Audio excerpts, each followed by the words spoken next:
Pendant longtemps, un magasin servait principalement à acheter quelque chose. Aujourd'hui, on peut comparer les prix, lire des tests, commander et se faire livrer sans quitter son canapé.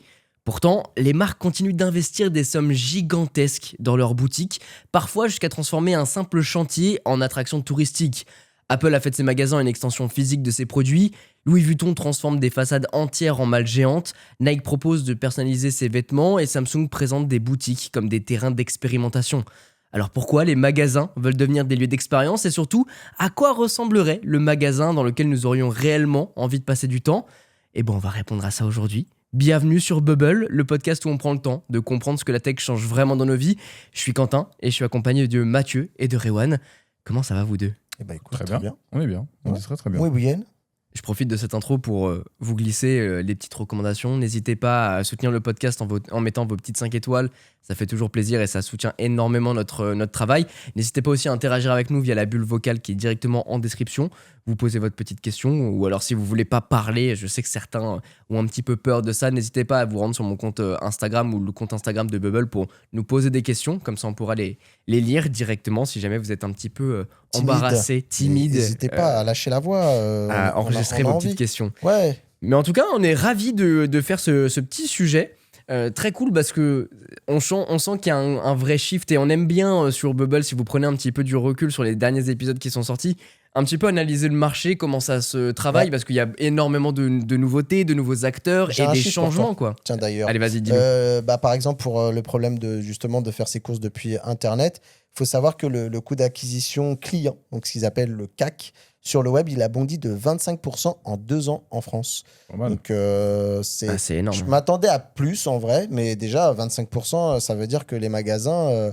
on a souvent un petit peu, d'ailleurs, cette vision, quand on parle du magasin un peu désert, ou tu sais, le petit magasin de quartier où il n'y a plus personne qui y vient parce que tout le monde fait ses achats soit dans les grandes enseignes, soit dans les centres commerciaux, et par-dessus tout, certains qui, de plus en plus, font des courses par Internet, quoi. Bah tiens, qu'est-ce qui vous pousse à aller dans un magasin ? Est-ce que vous y allez d'ailleurs fréquemment ou non ? Comment ça se passe, vous, que ce soit le shopping, je sais pas, pour de la tech, pour des fringues, pour X ou Y, comment ça se passe, votre relation avec ça ?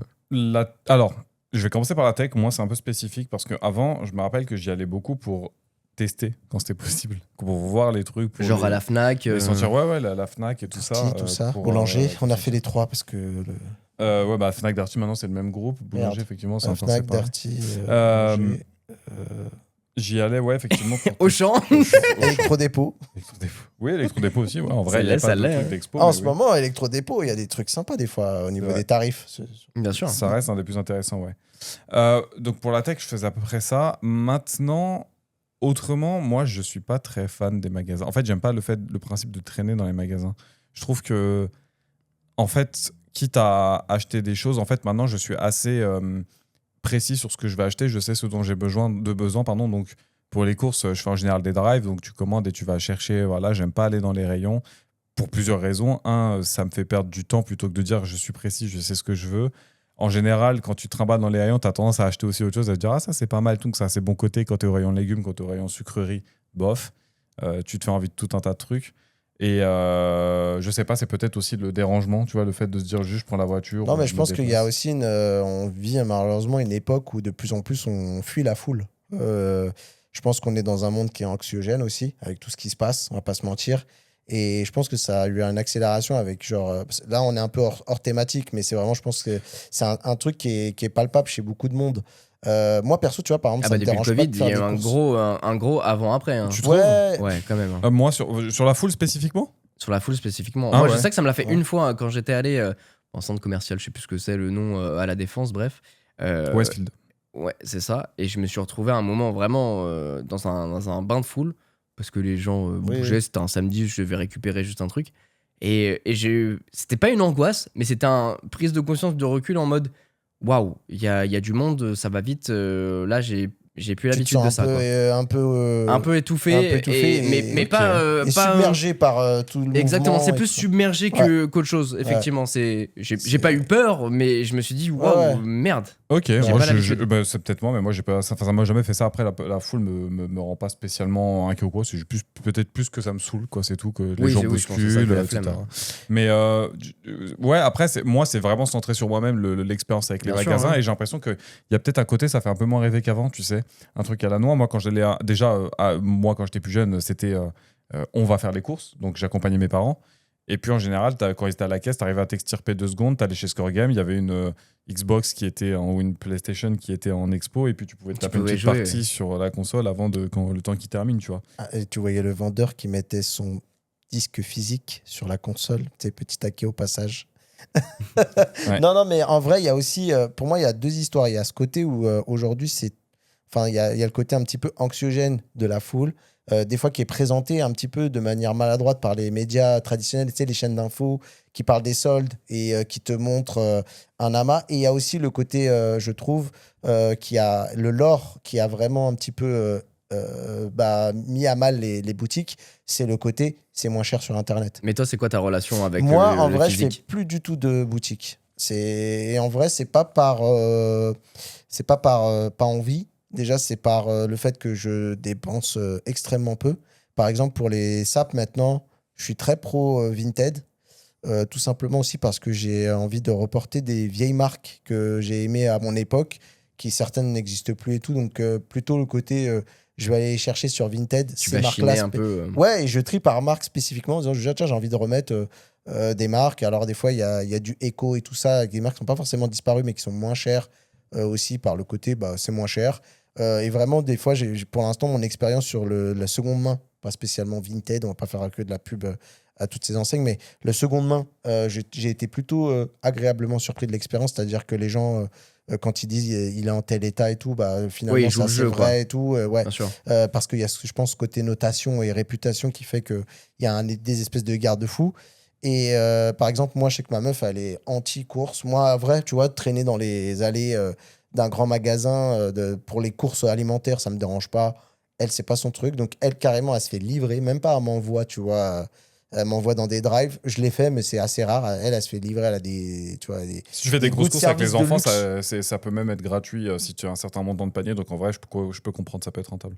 Oui, oui, je pense que de toute façon, elle a ça. Et que, enfin, je vais être honnête, c'est cadeau, c'est gratuit. De toute façon, je crois qu'elle écoute pas le podcast. Mais ma meuf, elle a un peu le goût de service, au niveau service de luxe. Pas forcément produit, mais elle aime les services voilà, qui vont jusqu'au client et tout ça. Elle est très client et roi. Non, après, en vrai. C'est rigolo parce que juste là-dessus, Ouais. t'es aux antipodes de moi parce qu'en fait, je viens de percuter, mais moi, du coup, la seule fois où je me déplace dans les magasins, c'est pour les vêtements. Parce que en fait, je conçois pas d'acheter des vêtements sans les essayer. Oui, C'est Ah ouais? peut-être bête, tu vois, mais moi, si ça m'arrivait peut-être. Ça m'arrive pour 2 trucs. Ça m'est arrivé une fois pour que je me souvienne pour une paire de chaussures un peu spécifique que je voulais, mais que tu pouvais pas trouver en magasin. Et t'as les sous-vêtements. Genre les caleçons, j'ai aucun problème à les acheter sur Internet parce que je les achète par lot et puis de toute façon, pas grand monde les voit a priori. Tant que je suis bien dedans, je m'en fous, tu vois. Mais tout ce qui, en fait, me faire acheter des vêtements sur Internet pour me rendre compte, une fois qu'ils sont arrivés, que tu les as attendus, qu'ils te vont pas et que tu dois les renvoyer, ça me fait un peu plus chier oui, qu'autre je suis chose. d'accord. Mais C'est moi, toujours le truc un peu compliqué où, c'est ça. où Mais moi, je suis parfois un tu peu- prends même 2 tailles ou alors Et tu, j'en achète tu très renvoies, rarement en quoi. plus. Donc en général, quand j'y vais, en général, c'est ma meuf qui me propose en mode vas-y, viens, on y va. Ouais, on y va. Donc ça arrive une fois tous les 6 mois et encore. C'est une grosse razzia ce jour-là si jamais il y a besoin. Mais sinon, ou alors c'est un truc très spécifique.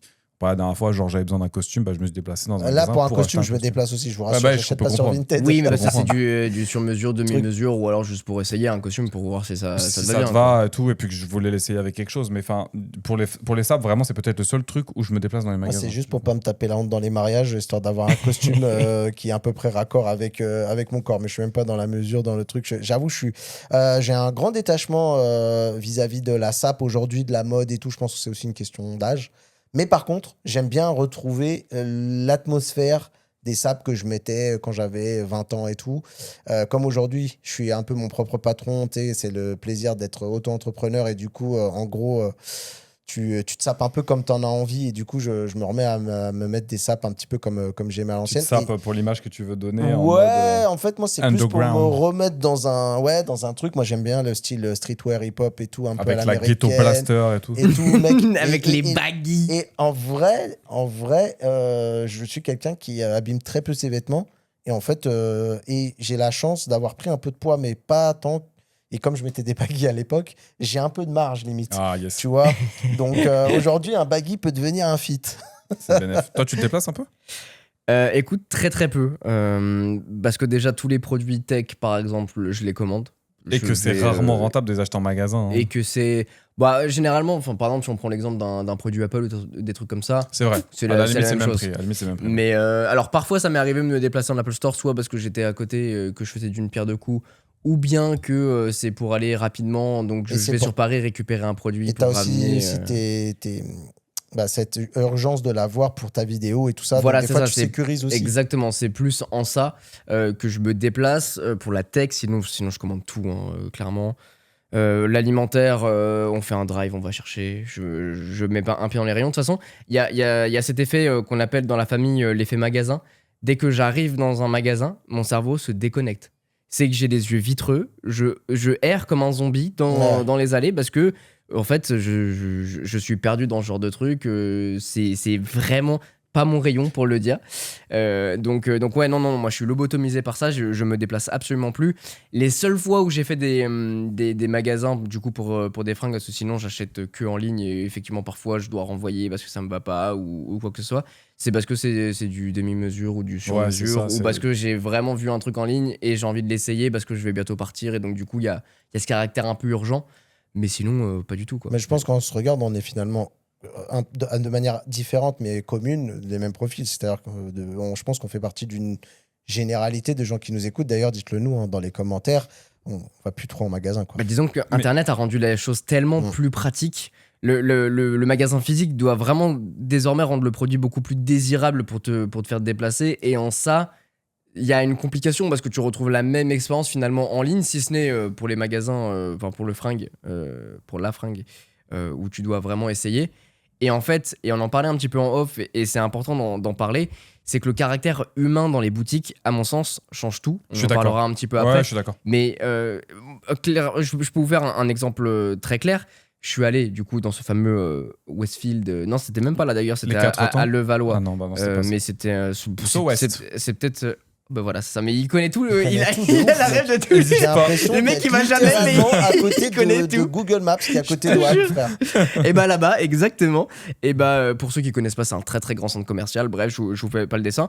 Et je cherchais un pantalon et j'avais en tête un truc bien spécifique. Donc j'ai fait plusieurs boutiques, plus ou moins chères, enfin des gammes plus ou moins chères. Et l'expérience a toujours été dégueulasse sur des marques qui étaient somme toute correctes, hein, tu vois. Mais l'expérience, les gens te calculent pas, ou alors ils te regardent comme ça, ils gèrent un autre client et ils te calculent pas, machin. Et t'arrives dans un magasin de luxe, entre guillemets premium, les gens, ils sont là pour toi, ils te proposent, ils te font essayer des trucs, ils te conseillent en disant ah peut-être qu'avec cette silhouette tel truc pourrait peut-être plus t'aller, machin. Ah ok, là le pantalon il est trop long, mais donc du coup on va te faire des ourlets, t'inquiète, c'est pris en charge, etc.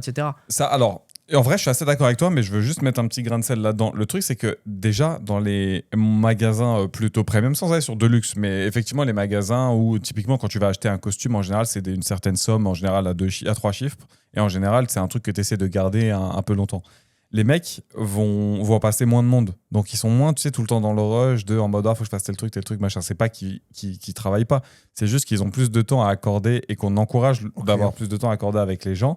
Là où dans les enseignes qui sont plus sans aller sur de la fast fashion, ouais. pas fast fashion, mais dans les plus grandes enseignes, c'est en mode tu rentres, tu regardes 2-3 trucs, les gens posent des questions vite fait pendant que quelqu'un est en train de replier un t-shirt que l'autre il a acheté derrière Bien sûr. et repart. Donc forcément, tu as une petite différence. Après, le truc inverse que j'ai, c'est que aussi, je pense que nous, on est quand même les clients relativement corrects. Quand j'approche de chez quelqu'un, je dis bonjour, excusez-moi, poli, vous avez... bien sûr. J'ai vu des comportements de gens dans les magasins. En vrai, tu t'as envie de taper des gens quand tu es employé de ce genre de trucs. Tu vois, sans aller sur des... Je vais donner des noms, mais tu regardes certaines personnes chez Primark, c'est des animaux. Tu regardes les rayons en début de journée, en fin de journée, tu as l'impression qu'il y a une tornade qui est passée dedans. Ouais, j'avoue. C'est Donc, vrai, ça. Bah, ma soeur, elle me raconte des bails, est-ce qu'elle a travaillé dans des magasins comme ça, c'était pas chez Primark, mais on s'en fout, où justement elle faisait service, soit Client. vendeuse, elle faisait aussi les vitrines, etc. Ouais. Enfin, elle faisait plein de trucs et elle nous racontait des stories sur des gens. Enfin bref, c'est. C'est lunaire, hein. Soyez, C'est fou, c'est soyez lunaire. comme à la maison en fait. Soyez. certains ils faites sont pas mieux à la attention, maison. Moi je ah dis bah oui, oui. soyez propre avec les gens, quoi. Tu vois, il y a des gens, Soyez civil, et tu quoi. passes pas une bonne journée et puis traite-les comme tu as envie d'être traité, tu vois. J'ai envie de te dire, tout le monde est humain et d'un autre côté, ça fait juste passer une bonne journée à tout le monde, tu vois. Pas besoin d'être aigri en permanence. Après, la boutique conserve un avantage que les autres n'ont pas. En tout cas, Internet n'a pas. C'est que tu peux vraiment toucher un objet. Oui. Les gens peuvent t'aider à le comprendre si jamais tu as une question éventuelle. Et du coup, tu peux être rassuré avant de dépenser parce que parfois c'est un gros achat ou pas. Donc, tu peux avoir cette question. Ça, c'est un autre truc intéressant que tu dis. Quand j'étais plus jeune et que j'allais dans les magasins pour me conseiller sur les produits, je me suis régulièrement trouvé, alors sans être jusque le gros geek boutonneux, machin. Mais en fait, quand t'allais demander des infos à des mecs qui étaient dans les rayons, les mecs n'étaient pas beaucoup plus experts que toi, voire des fois, tu avais beaucoup plus Oui, d'infos oui, c'est que vrai, sur ouais. les sujets. Donc, et c'était pas spécialement sur les ordinateurs, les composants, sur des trucs spécifiques, mais même des fois, juste sur des casques, sur des trucs, machin, il y avait des mecs qui savaient juste pas te répondre et ils disaient, bah, j'en sais rien, alors que c'était leur rayon, tu vois. C'est aussi un des trucs pour lesquels aujourd'hui, je trouve que cette notion de conseil, à partir d'une certaine génération, nous qui sommes plus technophiles, on l'a directement sur Internet, pas besoin de se déplacer Bien en sûr. magasin. Ou alors, il faudrait que dans un Fnac, si on veut dégrossir pour avoir un maximum d'éléments, bah, les personnes qui sont en rayon livre s'y connaissent dans leur secteur, dans les jeux vidéo, dans l'informatique. Mais il faudrait etc. les Après, payer c'est à leur pas- valeur. Et voilà. Ouais, et après, c'est pas toujours évident parce que tu vois, par Ah non, c'est exemple, pas je prends un toujours mec évident. dans le livre, c'est le pire. La personne, elle peut pas se taper tous les bouquins. tu Évidemment, bah, c'est le rôle d'une librairie, mais Mm. même la librairie n'a pas du tout tous les livres. vois. Non, non. Mais en bien même sûr. temps, on demande à avoir une certaine Ouais, une expérience. certaine maîtrise. Bon, généralement, là je vous parle de ça parce que ça fait partie de mon magasin idéal et on en reviendra en fin d'épisode. Mais effectivement, tu vas dans une librairie, les gens généralement font un top 5 des lectures à avoir dans le mois, par exemple, ou les plus recommandées. Oui, c'est vrai. Ouais. Mais généralement, dans les Fnac, t'arrives, t'as un vieux. Un vieux Dernière truc sortie devant, avec les auteurs populaires en général. Exactement, et puis sinon t'arrives, tu dis bonjour, vous avez ce dernier livre? Oui, laissez-moi regarder. Oui, on l'a, secteur 2. Voilà. Bon. Ouais, c'est vrai. Après, moi, pour avoir connu quelqu'un aussi qui bossait dans des magasins, notamment dans, tu sais, genre trucs Auchan sur la partie tech et tout, j'ai l'impression qu'ils avaient très très peu de déplacements des gens des marques de Samsung et tout pour pour faire des Pour les formations, former. tu sais, pour Ah ouais. les former aux nouveautés. Ça arrive. Je crois que c'est plus le cas chez les opérateurs Orange, Bouygues et tout ça. Mm. Ils sont vachement plus formés parce qu'ils ont les nouveautés généralement très vite, alors qu'un Auchan, Carrefour, pas En fait, et je nécessairement. pense que mais- ça doit être aussi lié aussi au nombre de produits que tu as à disposition et que ça peut être compliqué. Si à La chaque variété fois, des offres. Ouais. Donc, L'autre, c'est des téléphones et potentiellement des écouteurs Mm. sans fil. Pour Auchan, si tu vas avoir une formation sur chacun des produits que tu proposes, ça va être plus compliqué. mais c'est vrai que moi, j'ai vu des vidéos des fois sur des chaînes YouTube où ils imaginent un monde où, avec la disparition, tu sais, des centres commerciaux, des trucs comme ça et tout. Et je pense que les magasins, ils doivent arrêter de subir un petit peu l'Internet qui, effectivement, a plein d'avantages Oui. et notamment celui de pouvoir agir sur le pouvoir de la flemme qui est le plus grand. Et je pense qu'aujourd'hui, je pense que c'est là le cœur de notre discussion, hein, de rentrer dans une volonté de faire revenir les gens à eux, notamment les magasins spécialisés, en essayant de créer des expériences. Tu sais, pour moi, un des magasins qui a le mieux résisté à ce truc-là, c'est quoi? C'est Ikea. Tu t'es jamais retrouvé perdu dans un Ikea Ah, mais c'est normal, ils font Ah, le bien. chemin. Alors, Ils font le fameux chemin C'est guidé où borné, t'es obligé quoi. de passer dans tout. Enfin, c'est une exposition en fait. c'est Ikea, ça. hein. Déjà, Après- tu as le labyrinthe, Ouais. le fameux labyrinthe où tu as les flèches qui sont illuminées sur enfin, qui sont marquées sur le sol avec de la lumière et un petit Ouais, des fois, pochoir. c'est scotch, frérot. Je crois que des fois, c'est- tu vas trop loin dans la tech. C'est vrai Là. C'est un vieux scotch, là. Ah, moi, je vois plus les scotch en général, c'est de la lumière. Avec à une chaque fois qui est flèche, là. projetée. Hop, allez, avance. Et c'est surtout qu'en fait, le circuit, il est bien défini. Tu as des zones, tu es dans le salon, après tu es dans tel truc et tout. Et surtout, en fait, c'est vachement malin déjà pour deux aspects. Outre le labyrinthe, c'est que les produits sont mis en exergue dans des pièces. Donc, ils sont scénarisés en fin de compte. Mm. C'est-à-dire que Ils tu sont peux mis te dans dire un quotidien, ouais. dans un quotidien, et puis ils sont projetés. C'est pas juste t'achètes une couette. Regarde, cette couette, elle est dans ce lit-là, sur ce matelas. Il y a tel rideau au mur, tu as tel bureau. Tout ça, tu Bah, peux les l'avantage, acheter. c'est qu'ils font tout. Donc, du Tout coup, tout ça, tu peux l'acheter. Exactement, c'est que tu as toutes les références et si tu veux faire la même chose, tu peux faire exactement la même chose. Mais je pense que c'est ça que tu as tout dit, c'est la scénarisation. Et du coup, en fait, tu es immergé dans un univers. Tu peux C'est être ça. dans l'univers chambre, T'es dans l'univers chambre enfant, chambre adulte, tout ça, et après tu vas dans la cuisine. Et surtout, et j'ai qui- l'impression que les gens manquent parfois d'imagination. Et en fait, là, Ça tout est aide. sur un plateau. Tu te projettes. T'arrives, tu te projettes, tu te dis, ah ouais, ok, je veux ça, mais peut-être dans une autre Ouais. couleur. Tu regardes les références. C'est il y a ça, une autre parce que couleur. tu as toujours les trucs un peu Pinterest où tu regardes en mode ah, ce serait sympa, mais là, le fait de l'évoluer dans l'espace, de pouvoir toucher, de pouvoir se rendre compte de la lumière naturelle, comment ça fait, c'est Mais un peu différent surtout, d'un tout écran. est là, tu vois. Moi, je sais que j'ai Oui, acheté une salle de bain comme ça parce qu'en fait, elle était exposée. J'ai dit, bah, je vais prendre ça. Et du coup, c'est là où Exactement. j'allais venir. Zéro En plus, personnalité. en plus que ce soit exposé et que tu puisses toucher les trucs, en fait, quand tu as acheté Ikea, c'est pas une table que tu achètes, c'est la Florgeburg, tu vois. C'est Tu as le nom des C'est produits. la Erling Haaland. La Erling C'est- Haaland, c'est ça, tout à Oh, fait. putain, C'est, c'est non, mauvais. ouais, bon. Il est pas norvégien, lui. Si, C'est- norvégien, il est pas c'est suédois. vraiment pas si, suédois. C'est pas suédois. Avec des Tu as la mondials, Félix là. Kjellberg, effectivement, que tu peux acheter. Il a la Zlatan Ibrahimovic. Oh, Lui, il est suédois. Oui, c'est ok. Bah, moi, c'était PewDiePie, c'est le vrai nom de PewDiePie que j'ai donné avant. Et surtout, du coup, truc que Mathieu vient de dire, il avait la salle de bain, il a voulu acheter la salle de bain, il a acheté la salle de bain. Je pense que qu'est-ce que tu as fait? Tu as été vers un des gars en rayon qui t'a dit, bah écoute, elle fait quelle taille, machin et tout. Et là, pour le coup, tu as des vraies équipes qui ont l'équipement et les compétences pour te dire bah, quelle taille elle fait, comment tu veux le mettre. Ok, bah, il te faut telle quantité de tel truc, ça, tu peux le mettre là, etc. Et là, en fait, plus que le produit, tu as le service derrière quand tu vas chez Ikea, en plus de te perdre et de pouvoir te projeter dans les différentes expériences que le magasin te propose. Tu as des conseillers qui sont là si tu as envie de faire ta salle de bain, si tu as envie de faire ta cuisine, puisqu'ils ont aussi une grosse partie cuisine. Tu peux, en plus des outils qu'ils te proposent, type comment dire, concepteur de pièces en 3D, etc., et te faire aider par quelqu'un qui va te dire bah regardez, on peut mettre là telle chose, etc. Tu repars, t'as ton devis, t'as tes plans, c'est fou. Là, tu peux carrément le faire en ligne, en amont, et ensuite aller chercher directement toutes les C'est références. ça, mais je veux dire, si tu veux te déplacer en magasin parce que tu as Oui. besoin d'être assisté par du personnel expérimenté, c'est Bien sûr. tout à fait faisable. Tu peux aller chercher l'expertise en magasin. Après, pour moi, il faut être smart dans les magasins. Tu as on va dire, les produits de proue, c'est-à-dire ceux avec lesquels tu peux bâtir une expérience qui va attirer. Et après, te retrouver avec aussi des produits qui ne nécessitent pas à ce que ça devienne un parc d'attractions. Bah, c'est ce qu'ils font. Hein. Et C'est que pour ça voilà. que tu as ce fameux parcours du combattant où tu vas dans toutes les pièces, tu vois ce qui se passe. Ensuite, tu as tes références, tu sais précisément où aller les chercher sur les rayons, là, les grands étalages. Mais avant ça, tu passes par tous les petits endroits C'est où ça. tu vas voir les cadres, les plantes, les horloges, les machins. Et donc tu te dis, mais attends, mais dans ma nouvelle salle de bain, la poubelle va bien avec cette plante. Par avec le ceci, machin. restaurant, tu Par peux le même restaurant passer aussi. par le Prendre un petit restaurant. hot dog. Tu prends un petit hot Rappelle-toi, dog, il y avait tu la manges. mode aussi là, de quand on était youtubeur avec les fausses plantes.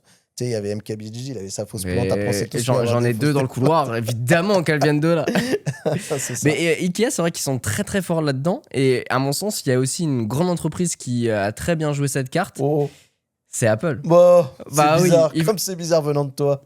Alors, c'est même pas. Alors, objectivement, c'est même pas Non, en c'est toujours. ça. Parce qu'on va parler aussi d'autres marques, de Samsung, Oui, etc. Mais c'est vrai que Apple a vachement transformé le magasin justement pour en devenir un produit. Non, mais c'est vrai. Et ils ont D'ailleurs, vachement c'était- réussi à transformer C'était ça. même, je crois, un des sujets dans la bio de Steve Jobs que j'ai lu d'ailleurs. Et Complètement. je crois qu'à un moment, il y a vraiment ce truc, cette problématique du magasin où ils veulent justement, comme tout, réinventer le truc et avec des Bah, pour codes précis. l'anecdote, Apple ouvre ses premières boutiques le 19 mai 2001 à Tyson Corner en Virginie et à Glendale en Californie. Et dès le départ, justement, l'entreprise n'a pas voulu faire juste des magasins comme un simple point de vente, parce qu'ils auraient pu faire ça, un simple dépôt-vente. C'est vrai. Mais justement, il fallait que les gens puissent se déplacer, mais surtout pouvoir manipuler les produits, Oui. découvrir aussi le logiciel et être accompagné par les gens qui sont directement sur place. J'ai même vu un jour un mec qui a réussi à associer une boule de pétanque avec un Apple Store. J'ai vu ça C'est une vrai. fois. Il y a longtemps. Anecdote. Anecdote. Ah, je crois que c'était à Tu te Rouen. rappelles pas? Non. Mec, il est Du rentré. mec, il est rentré, il a semé, il a eu un problème, je crois, avec un produit. Ah si, il a tout et fracassé. il a tout fracassé. Si, pardon. Mais si, je me anecdote, j'ai discuté avec un mec qui travaille dans cet Apple Store et qui connaissait très bien le mec puisqu'il était venu plusieurs fois et plusieurs fois il gueulait sur des produits. Ouais, mais, ah, il était starbé, en Oui, il vrai. était un peu starbe et après il a pété un plomb quoi. Tu sais Ouais. que Après, je il sais a pas. payé cher aussi. Ouais, tu m'étonnes. Je sais pas si tu peux confirmer cette histoire-là, mais je crois qu'il s'était beaucoup embrouillé sur la vision, sur les magasins, sur les boutiques qu'il voulait ouvrir, parce que tu as des divisions radicalement différentes, où tu en avais un, c'était plus... les gens s'en foutent en fait de se déplacer en magasin pour une expérience, qu'ils veulent c'est acheter le produit vite, etc. Donc aller plutôt sur quelque chose où tu passais le minimum de temps et tu maximisais la rentabilité. Là où l'autre, c'était plutôt la vision qu'on a aujourd'hui, qui est a priori la bonne, vu l'expérience qu'on a d'Apple, où on passe du temps, où c'est presque une bijouterie, les trucs sont bien exposés, les gens passent du temps, on apprend aux employés à écouter plutôt que de parler. Tu sais, ça me rappelle quoi, la première vision? Juste, je fais une anecdote comme ça va peut-être ramener des gens très en arrière. Les magasins Gros Bill, tu te rappelles? où en final, les gens, ils achetaient, ils commandaient sur Internet et la plupart du temps, tu venais, c'était pour faire la queue pour retirer ton produit. Ils mettaient 4-5 télés, 3 ordinateurs, un peu comme ils pouvaient à l'arrache, Ah mais ouais, les celle-là, gens, ils je faisaient l'ai la pas. queue direct. Ah non, tu l'as pas Je celle-là? crois que je me suis jamais. Gros Bill, je connais pas. Je crois que je me suis jamais déplacé dans Il y en un avait un magasin pas loin, Gros en Bill. plus, Ouais, hein. ouais, je crois Genre que- vers ouais. Colombe, les trucs par là. Ouais. Anecdote Voilà. dans l'anecdote, Gros Bill c'est racheté par LDLC. Hein. C'est groupe LDLC, ouais. Gros Bill, Top Achat, LDLC, c'est la même J'ai chose. un LDLC à côté de chez WAM, j'ai jamais été. Je sais pas trop comment ça marche l'expérience Et bah, LDLC. tu mais- vas et tu leur dis bonjour, partenariat. Exactement. Voilà. Et tu penseras à moi. Exactement. Mais en tout cas, c'est sûr qu'il y a eu un gros combat parce que on est dans les années 2000. Dans les années 2000, t'as la bulle Internet, les gens ils veulent manipuler, ils veulent commander, ils veulent pas forcément un App Store, Ouais. un Apple Store. Et puis surtout, quand tu vois le contexte des magasins, c'est pas forcément le plus rentable pour une entreprise qui vient de redémarrer son business. Ah, 2001, c'est vrai, l'iPod qui redémarre. oui. Apple est en C'est le panique. début de la vision moderne d'Apple en fait. Exactement. Steve Jobs revient en 98, c'est compliqué. Lui, il est dans un entre-deux entre Pixar, Next et Apple. Donc, du coup, c'est en train de se reconstruire. Et là, tu te dis, OK, tu vas implanter une vision d'Apple Store. Et surtout que la Donc, c'est vision pas la de l'Apple priorité. Store, c'est pas la vision la moins chère. Et voilà. Donc, du coup, ils prennent le parti en travaillant avec des grands architectes de dire, OK, on va rendre justice à la fois au produit, mais également au lieu dans lequel on va s'implanter. Et c'est pour ça qu'aujourd'hui, quand tu vas à l'Apple Store des Champs-Élysées, on garde le style haussmannien. Tu vas à l'Apple Store de New York sur la 5e avenue, on va faire un truc très futuristique avec cet énorme cube qui a pris des années à se mettre en place en Ouais. travaux. Il y a l'énorme Apple Store à Milan sur la place avec une énorme fontaine et une sorte d'amphithéâtre. T'en Enfin, as bref, un, à même chaque à fois, Madrid, pas à Madrid, à Barcelone, qui est sur une espèce de grande avenue passante et qui fait le tour où, je me rappelle, c'était assez fou parce que j'y étais quand l'iPhone 17 devait sortir. Les queues qu'il y avait, tu voyais les gens faire la queue en fait à l'intérieur du magasin parce que tout est vitré en fait. Exactement. Donc t'as l'aspect ancien du bâtiment qui est préservé, pour autant t'as le truc en mode il y a la foule parce qu'on n'est pas n'importe qui, on est Apple. Mais tu vois, Et, ouais, ouais, excuse-moi, pardon, juste termine vas-y. sur ce propos-là, c'est ce que tu disais sur toutes les comment dire les principes extérieurs que Apple a voulu garder en disant on est à tel endroit, on rend honneur à l'architecture locale, etc. À l'intérieur, c'est toujours la même expérience. Exactement. C'est ce que j'allais Derrière, dire. ouais. En fait, c'est marrant à tel point qu'on voit le côté très haut de gamme d'un Apple et en même temps, c'est autant standardisé qu'un McDo. J'ai l'impression que quand tu vois un McDo, Tout à fait. c'est presque tous les mêmes. C'est quasiment. vrai que je n'ai pas vu comme ça, mais Et tout à fait, en tu as fait, tout à fait raison. C'est exactement la même mécanique. Parce qu'à l'intérieur, tu as du verre, tu as du bois clair, tu as les produits qui sont exposés et surtout qui sont utilisables. Et ça, c'était le grand point d'honneur. Oui. C'est-à-dire que tu entres dans un magasin, il n'y a pas de ah ok, l'écran est beau. Ouais, c'est tu pas sais, sous sous verre, vitre, ou alors c'est pas comme chez Darty où tu ouais. vois les vidéos de démo. C'est ça. Non, non, là tu viens, tu manipules le truc. Généralement, tu vas sur un site internet de merde ou alors tu mets ta chaîne YouTube, on l'a tous fait. Tout à fait. Donc, Et tu t'abonnes. Et c'est il y a rigolo parce une que. vraie cohérence. Tu t'abonnes. Mais tu Un vois, gamin. je parlais tout à l'heure de la différence entre la vision je veux maximiser le profit, je veux que les gens ils aillent vite. Et ben en fait, McDo, c'est l'exact bon exemple. Parce que regarde, avant, Mais oui. c'était quoi aller vite? C'était avoir beaucoup de caisses ouvertes en même temps. Aujourd'hui, qui va commander à la caisse? Ouais, Personne. tous les bornes. T'arrives, il y a les bornes, t'as ton code client, tu te connectes, machin et tout. Tu vois les employés du McDo qui travaillent, puisque en fait, t'as ceux au fond qui te préparent. Tu sais, c'est des espèces de cuisines un peu ouvertes. C'est on peut appeler ça restaurants ouverts, cuisine, ouais, c'est ça. Mais, enfin, oui, mais enfin, surtout, tu vois les gens préparer, mettre dans le four Bien et sûr, tout. ouais. Et t'as un espèce de rouleau qui achemine les différents trucs que tu prépares. Et en fait, les employés sont juste là pour assembler les commandes, les amener à la bonne personne en demandant le ticket. Et là, effectivement, ça va vite. Pour autant, ce que tu disais, c'est que la vision du McDo, tu la vois. Tu sais que tu es dans Ouais. un McDo, tu sais l'architecture, peu importe les McDo, tu vas, je pense en France, tu sais que tu es dans un McDo. Ah ouais, mais même tu vas à l'étranger. Je sais pas si c'est à ma tête. Par contre, petite anecdote là-dessus, le McDo moderne qu'on connaît, français, enfin, comment dire, aux couleurs vertes, etc., c'est la France qui l'a imposé. Allez. Oui, pour les règles écologiques. Il y a plein de McDo rouges partout dans le monde. Aux États-Unis, ils ont un petit peu des deux. Ils ont peut-être gardé un peu la vision à l'ancienne, mais quand ils sont passés, du coup, quand ça commençait à perdre un peu ce côté enfantin pour aller vers quelque chose faussement écologique, machin, ils sont passés au vert. Le McDo, ils ont dit, vous êtes sûr la France? Ils ont dit, ouais, vous inquiétez pas. Ouais, ils auraient dû moins écouter pour le Mac Baguette, mais en tout cas, pour ça a bien fonctionné. Mais ce que je trouve ça assez fort avec Apple, c'est que justement, en plus de s'imprégner de la ville dans laquelle ils s'implantent, du pays, des cultures, ils vont pas dénaturer un bâtiment, par exemple. Ils viennent un peu l'épouser pour ensuite instaurer leur technologie à l'intérieur. Il y a un côté maîtrise, je trouve, qui est vraiment, vraiment fort. Et l'Apple Store du 5e Avenue en est le plus bel exemple où ils l'ont restauré depuis 2019. Ils viennent d'ouvrir très, très récemment où justement c'est devenu un monument maintenant iconique de New York et c'est devenu une adresse. En plus de dire ok, bon, je vais me rendre à l'Apple Store parce que j'ai X ou Y problème. C'est aussi devenu un endroit où tu t'arrêtes parce que tu t'admires l'architecture, parce Ouais. qu'il y a des vrais architectes qui ont travaillé dessus. Et moi, c'est un truc, bon, d'un point de vue architecture que j'adore parce que je suis passionné par ce domaine. Mais il y a une histoire en fait derrière chaque chose. Eh ben, il y a une question que j'aimerais te poser parce que au grand étonnement de beaucoup de monde, mais ça se trouve que je crois que Rewan, c'est peut-être potentiellement pareil. Moi, j'ai jamais traîné globalement dans un Apple Store. Je vais pas dire jamais, mais ça a été très très rare. C'est quoi l'expérience avec justement les vendeurs? Ils sont comment les vendeurs chez Apple? Écoute, j'ai très peu fait de Genius Bar. Ce qu'on appelle le Genius Bar, c'est Ouais, tu vois, c'est le truc, j'ai jamais été ça. c'est dans l'Apple Store où en fait tu prends rendez-vous. Il y a Ouais. deux choses. Quand tu rentres, tu peux regarder tous les produits Ouais, qui sont sur ça, les sur la présentoirs. table, ouais, j'ai fait. N'importe qui peut y C'est aller. vrai. Il y a des gens qui sont là pour te conseiller. Ah ok, c'est quoi les caractéristiques, etc. Est-ce que tu veux en savoir plus? Est-ce que tu veux tester des bracelets de montre, par exemple? Moi, j'ai jamais eu une configurer discussion avec ton un truc. mec dans un Ah Apple ouais? Store. Jamais lu. Bah, Ouais, en mais tout après, cas, je traînais les- pas suffisamment. Les gens, ils sont Ouais. là, ils t'alpaguent, machin. Et donc, tu as cette expérience-là qui peut être solo ou accompagnée d'une personne. Tu as le Genius Bar qui, lui, est plus pour la réparation. Donc, tu prends rendez-vous en amont et tu dis, bon, bah voilà, j'ai un problème sur mon produit. Soit ils vont te le changer, soit ils vont essayer de régler le problème en un instant. Et ça peut être de la réparation, mais ça peut être juste, je sais pas, une Du grand-mère conseil qui a un technique, problème. C'est J'ai ça, du vécu la conseil. même expérience dans un Samsung Store. C'est la même chose. Pareil. Ok, C'est vraiment d'accord. la Ok. même Mais expérience. t'as noté le marketing, tu vas pas voir le support technique d'Apple, tu vas au Genius Bar. Ouais. Tu Ouais, vois ouais, ouais. Rien que le nom, déjà, pour Mais moi, tout, c'est presque Apple- un bar, tu vois, il t'attend avec des petits fours et tout, et tu Ouais. parles avec les mecs. Ils ont pas Ça dit, va, ouais, tu vas au support technique, tu vas chez le réparateur, C'est tu ça. vas au Genius Bar. Ok. Et d'ailleurs, Ron Johnson, l'un des concepteurs des premiers Apple Store, il expliquait que leur réussite ne reposait pas uniquement sur les produits, mais sur leur capacité du magasin à enrichir l'expérience du client plutôt qu'à rechercher immédiatement une vente. Et c'est ce que j'allais dire en fait tout à l'heure, c'est que en fait, comme ils ont voulu insuffler l'expérience Apple dans les magasins, et je parle de l'expérience pas produit, mais l'expérience plutôt écosystème, ça se ressent dans la formation des employés et dans l'attrait qu'ils ont pour leurs consommateurs, dans le sens où le consommateur, il est central, il est important, sauf que c'est pas parce que tu as acheté un produit que tu fidélises quelqu'un. Tu peux Bien acheter sûr. un produit et te tromper. Apple, les gens, ils achètent pourquoi? Pour la facilité de l'écosystème. Aujourd'hui, Ouais. tu as un problème avec ton PC Windows, tu fais quoi? Après, Tu vas voir soit ton cousin de machin qui s'y connaît parce que lui, il bosse Généralement, là-dedans. tu vas dans Tu- l'entreprise où tu l'as acheté. Tu genre retournes Fnac, boulanger. dans le truc. En général, bon, c'est pas génial hein, parce que les mecs, Bah ouais. sur les supports logiciels, ils en ont pas grand-chose à foutre. Alors que Apple, si tu as un moindre problème, déjà, tu achètes ton iPhone, tu te pointes avec l'ancien, le mec, il te fait la migration sur place. Tac, tu scannes le truc, hop, tu repars. T'as rien perdu. Tu as perdu peut-être 10 minutes le temps de faire le transfert de tes données et encore. Et tu repars avec ton nouveau produit qui est déjà préconfiguré selon tes standards.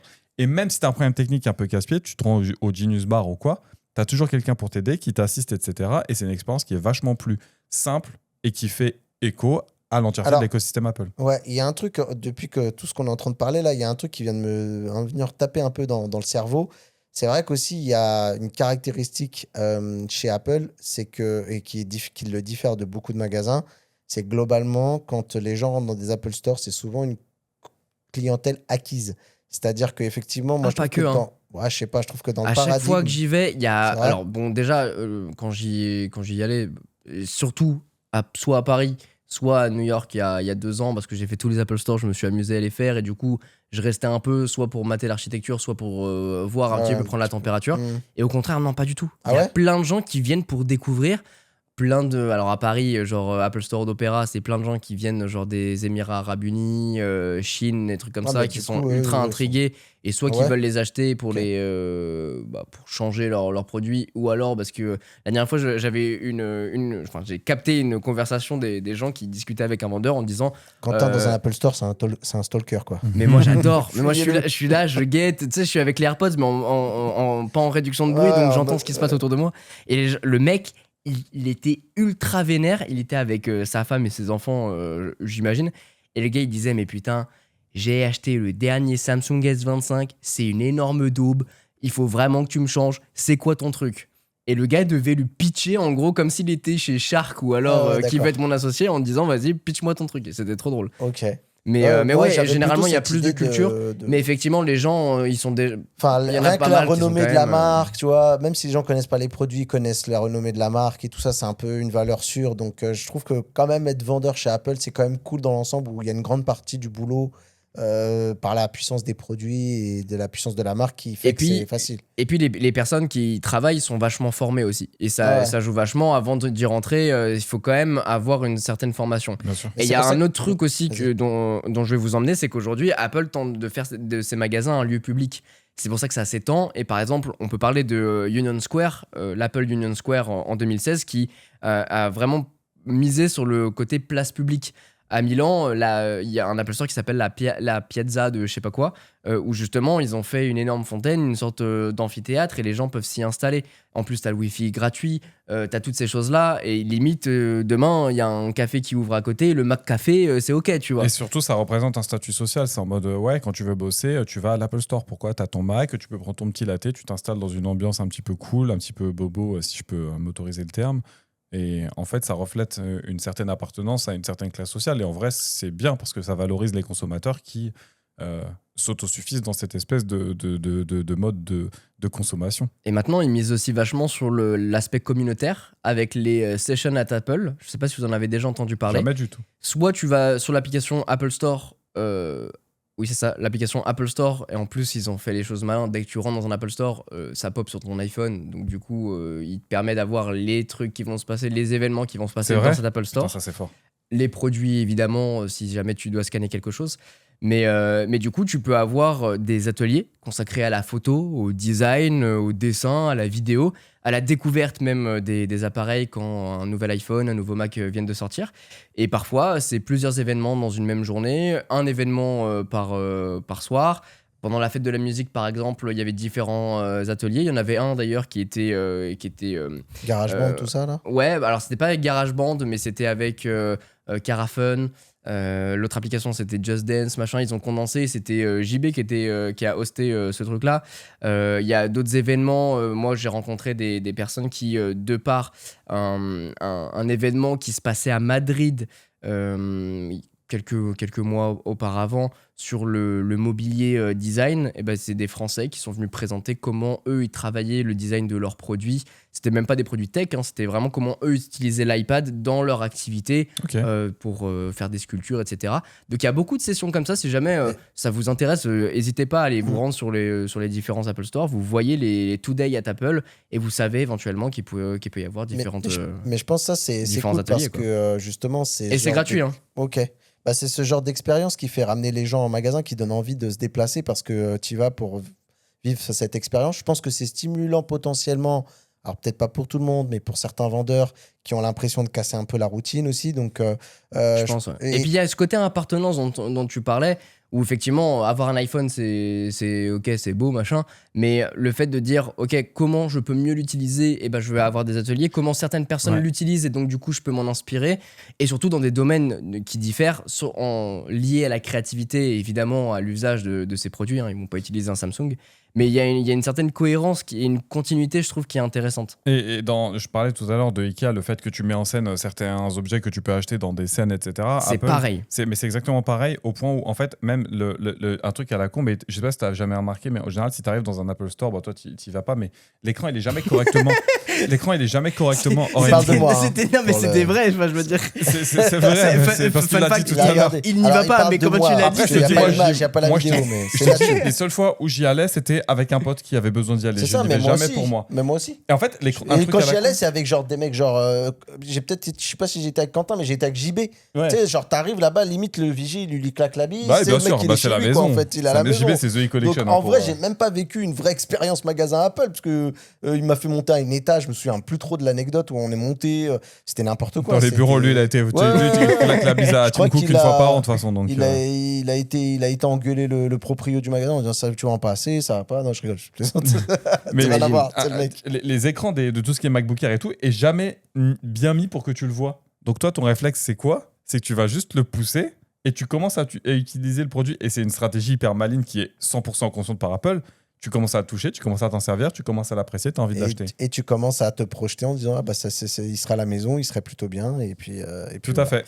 Mais voilà en tout cas pour ce petit aparté sur Apple qui a justement vraiment essayé de dessiner de belles boutiques mais surtout qui est resté cohérent vis-à-vis de tout ça. Et je pense que ça a inspiré aussi vachement de magasins qui pouvaient se servir de showroom mais aussi de support technique, de lieux de formation, de publicité grandeur nature, mais qui ont réussi, de par l'architecture, mais aussi les produits qu'ils présentent, à devenir cohérents. Bah après, je sais pas si c'est Apple qui a inspiré, mais de toute façon, je pense qu'aujourd'hui, en magasin physique, tu as cette problématique de dire comment on fait revenir les gens. Et je pense que, autre que de proposer une expérience différente, une plus-value, c'est toujours pareil. Il faut se dire.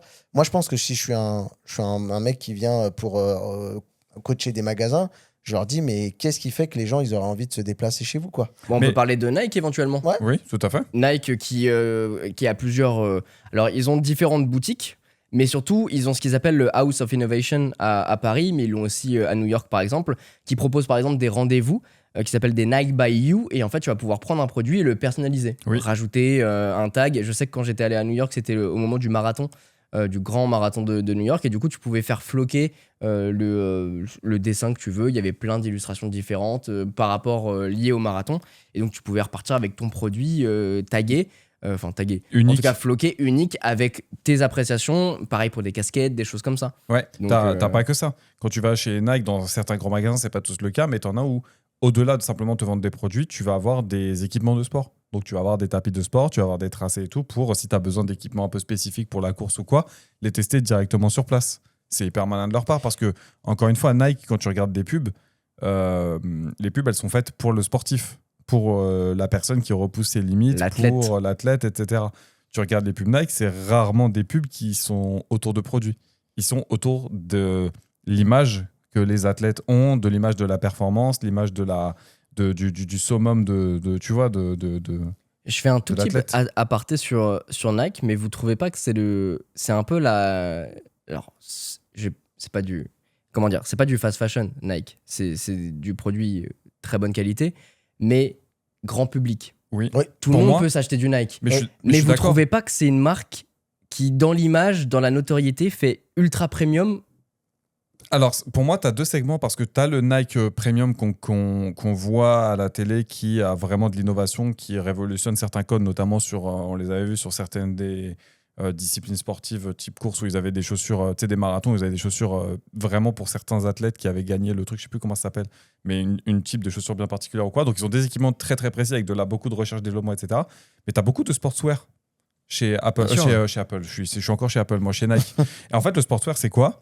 C'est des trucs qui ont l'air de faire sport, mais qui sont faits pour être portés tous les jours, donc ils ne répondent pas aux problématiques nécessaires pour faire du sport dans de bonnes conditions. Donc en fait, c'est hyper malin de leur part parce que ça leur permet d'avoir des trucs un peu abordables au niveau du tarif et des trucs qui sont effectivement faits pour la performance avec l'équipement pour le foot ou pour la course, ce genre de choses. Moi, c'est marrant cette question que tu poses parce que j'avais pas forcément cette vision-là. Pour moi, Nike, c'est le sportswear de bonne qualité, la valeur sûre.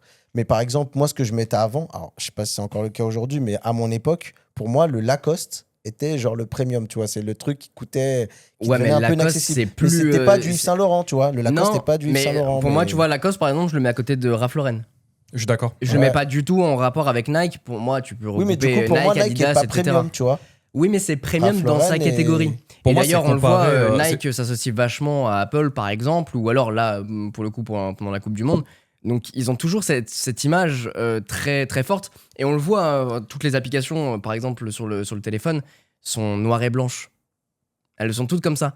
Parce que ça reflète une image premium Ouais. de, Ok. C'est en général, c'est marque de haute luxe, qualité. c'est comme ça, Ouais, ouais. je suis Mais tu d'accord, vois, pour mais- moi, Nike, c'est un peu, si tu prends l'automobile, tu vas avoir, tu peux avoir de trucs un peu de luxe presque sportif. Tu vas avoir Lamborghini qui va être Nike pour moi. Et Wow. de ton côté, Ralph Lauren, non, c'était Lacoste. Lacoste. Ce sera plus Bentley pour moi. Ah, pour moi, tu vois, Nike, c'était plutôt BMW, Mercedes, à la Oui. limite. Et j'aurais mis Lacoste un peu plus au-dessus. Alors, je suis pas un grand connaisseur de voiture, mais. Mais peut-être, Lacoste, ils ont changé de gamme. Hein. Après, Ils sont, je sais que ouais, voilà, je sais que le Lacoste que moi j'ai connu est plus forcément aujourd'hui Ouais. totalement le même. Ça, et je crois que ça a pas forcément non plus Bah après, quand l'image que ça a eu d'une certaine époque où c'était vraiment peu accessible, ou en tout cas il y avait des produits accessibles, mais il fallait quand même lâcher un billet. Moi, par exemple, Là, ma mère. ils sont remontés. Hein. Ouais, ok, parce Ils que sont moi, tu vois, montés, ouais, mais même- c'est au Fashion Week maintenant Lacoste. C'est Moi, Lacoste, C'est très Moi, associé Lacoste- au même sport de luxe, tennis, golf, etc. Moi, pour la faire rapidos, Lacoste, ça s'est démocratisé avec un groupe de rap qui s'appelait Arsenic à l'époque, qui était une marque, enfin, c'était un groupe qui s'habillait que en Lacoste. Ils n'avaient pas de partenariat, rien du tout. C'était vraiment leur marque fétiche. Et après, ce qui est beau dans l'histoire, c'est qu'ils sont devenus un peu égérie de la marque. Après, je pense qu'il y a eu le fameux moment où ils ont voulu Parce qu'à la base, Lacoste, c'est une marque de tennis. C'est de joueurs Bien sûr, de tennis et tout ça, machin. Et en fait, les jeunes de banlieue s'en sont emparés avec le phénomène du groupe Arsenic qui a pété et qui était tout le temps sapé en Lacoste. Et voilà. Mais par exemple, moi, Nike, ma mère, à l'époque, elle craquait un peu son slip, mais elle m'achetait un ensemble complet, un survêt. Moi, une fois, j'étais chez Lacoste. Elle m'a dit, frérot, c'est parce que tu as eu ton brevet et c'est le pantalon du bas que t'achètes. C'est pas l'équipement complet, tu vois. Pour avoir l'équipement complet, il fallait connaître d'autres canaux un peu moins officiels pour pouvoir t'acheter l'ensemble parce que c'était beaucoup plus cher. Mais voilà, je sais pas pourquoi on est parti là-dedans. Mais C'était juste une petite question par rapport à Nike et la manière et leur standardisation qui est pour moi plus haut de gamme. Et pour en revenir juste à Nike, moi j'avais trouvé autre chose, c'est qu'ils avaient un truc qui s'appelle la Nike House of Innovation, qui est un magasin qui est pensé autour du smartphone. Tu scannes un QR code et d'un mannequin et tu sélectionnes ta taille sur l'application et les chaussures elles t'attendent quelques minutes plus tard dans une cabine d'essayage à ton nom. Ouais, alors ça, je viens de parler de la House of Innovation, Ah, mais vraiment en parler. D'accord, ok, j'avais pas en fait, compris ça comme ça. Effectivement, ils ont le département de personnalisation, Oui. mais t'as tout à fait raison. Tu peux aussi, c'est un truc qui est un peu tech, où t'as des écrans partout, Bah en fait, qui sont c'est marrant, affichés, t'as des galeries. C'est l'expérience en ligne reproduite en magasin. Mais rappelle-toi, pendant un moment, peu. ils avaient vraiment forcé là-dessus. Et c'est pour ça que je pense aussi, on l'a associé peut-être au côté premium, parce que je pense que c'est la seule marque de sport avec laquelle Apple s'est associé officiellement. Pendant un moment, quand tu récupères un iPhone, tu avais carrément la partie Nike dans tes paramètres qui était associée, qui était indissociable de ton écosystème Apple. Bah, même si tu sais que même les premières montres Samsung, les premières montres connectées de Samsung, la Galaxy S machin là, et ben ils avaient l'application Nike officielle aussi dedans parce que je pense que c'était gage de ouais, mais qualité pour là, je running, parle de quoi. Apple, tu vois. Apple qui l'intègre aussi fortement dans leur OS, c'était quand même assez fort, tu vois. Oui, on est d'accord, mais je pense que c'est parce qu'ils ils ont gagné beaucoup leur galon sur la partie accompagnement sportif et tout ça. Dans la marque Nike Running était quand même une marque plutôt très, très, très forte quoi, là-dessus. Tant qu'on est à parler des expériences, on peut peut-être parler vite fait des magasins Dyson. Parce qu'il y a des magasins Dyson où, là, Dyson, toi, tu l'associes à quoi, en général, Je Mathieu? l'associe à Quentin. D'accord. Alors, il a pas tort. Il y a plein de gens qui l'associent comme ça. Il a pas tort. Mais moi, j'allais dire, je l'associe plutôt aux aspirateurs. Ok. C'est con, mais Oui, il faut bah, pas de que toute façon, ça. c'est ça. T'as sèche-cheveux aspirateur, tu as... C'est là-dessus qu'ils se sont fait connaître. Oui, c'est ça. T'as les ventilateurs, t'as tout ça. Enfin, c'est le moteur numérique, comme il l'appelle. Ça ne veut rien dire. Cette pub, elle m'a toujours énervé, ce nouveau moteur numérique. C'est quoi un moteur numérique, frérot? C'est un moteur... C'est quoi? T'as une puce, mais t'as quand même de l'électronique. Qu'est-ce que ça veut rien dire, un moteur numérique? Alors, le moteur numérique, c'était une partie c'était un moteur à une époque et ensuite il a eu d'autres noms. Oui, mais maintenant je veux c'est dire, les moteurs hyper ouais, mais la pub avec James Dyson qui dit voilà notre tout nouveau moteur numérique. C'est quoi? C'est quoi? Voilà notre tout nouvelle voiture thermique. Oui, bah écoute, je comprends tout à fait. C'est pas besoin de donner des noms bizarres comme ça. Mais du coup, c'est vrai que Dyson est très associé aussi à Apple, je trouve, dans la manière. Dans l'image de marque, je suis assez d'accord. Ils aiment pas ça du tout. Ouais, c'est très premium. Vrai que leur fondateur là, le mec, c'est un Tim Cook bis. James Dyson, ils ont pas vraiment le même âge. Mais attention, parce que moi, je bosse avec Dyson. Oui, à un moment, j'ai fait cet aparté où justement, j'ai dit cette phrase, mot pour mot. Pour moi, Dyson, c'est les... Oui, pour moi, Dyson, c'est les Apple. Il était en train de vérifier dans son contrat s'il avait le droit de le dire. Non, c'est pas ça. La tournure de phrase. Mais oui, j'avais dit, pour moi, Dyson, c'est les Apple de l'électroménager ou un truc comme ça. T'as toute la table. Si c'est pas Tim Cook bis, ça. Il y a un petit terme, mais je pense qu'il est un peu plus âgé que Tim Cook. Et vraiment, ils m'ont dit. Tu dis pas ça, ils aiment pas du tout cette. Pour eux, Dyson, c'est Dyson. Ils sont équivalents à Apple, tu vois. Ah, dans leur tête, c'est ça. Ah, d'accord. Je pensais qu'ils voulaient aller à l'opposé de ce truc-là. Non.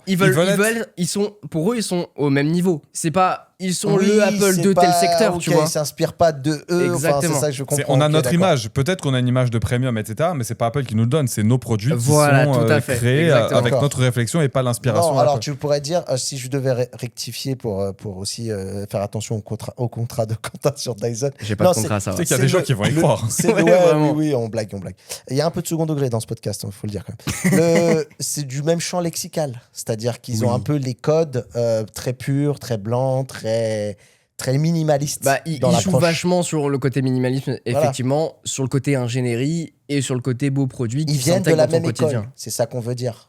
Voilà, exactement. Et surtout, ce que je disais par rapport, ça va peut-être pas leur faire plaisir, mais au niveau des expériences des magasins, je suis désolé, il y a des trucs qui sont quand même relativement similaires au niveau des expériences. Comme de leur patron. La Voilà, manière je dont les maintiens. produits sont proposés de manière très épurée, où ça te rappelle presque une bijouterie, des lumières assez fortes, des designs très très simples. Et tu as des endroits où tu peux faire le ménage. Je sais pas comment tu vas appeler ça, mais tu as des endroits littéralement où ils te mettent des trucs par terre et tu peux tester les produits en conditions réelles en mode il aspire fort Ouais, mais et on va le confronter à la réalité. même les endroits où tu peux faire le ménage, c'est beau, c'est propre. C'est-à-dire que ça sera toujours plus beau que toi quand c'est dirty chez toi, quoi. Sur le nouveau, le pencil wash que vous voyez juste en face de vous, messieurs, Tout à mais fait. pour les gens qu'on illustre, c'est l'aspirateur le plus fin au monde, c'est 38 mm. En fait, c'est le diamètre des sèche-cheveux. Et en fait, ils ont fait un parcours dans leur Apple Store, dans leur Apple Store, voilà. Tu vois, parce qu'il s'appelle le Dyson Store.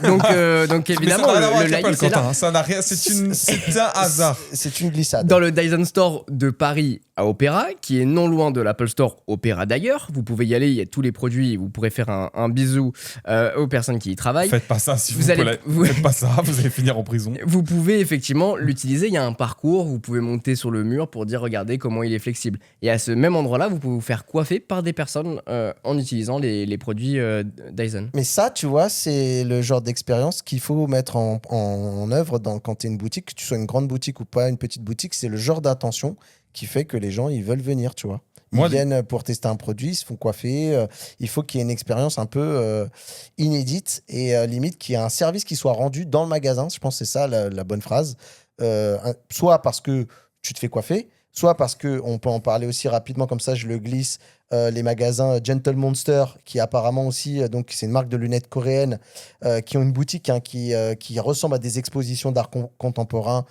Ah oui, pour moi, c'est pas la même chose. Post-apocalyptique, Pour moi, carrément. c'est Gentle Monster, c'est devenu une exposition en fait.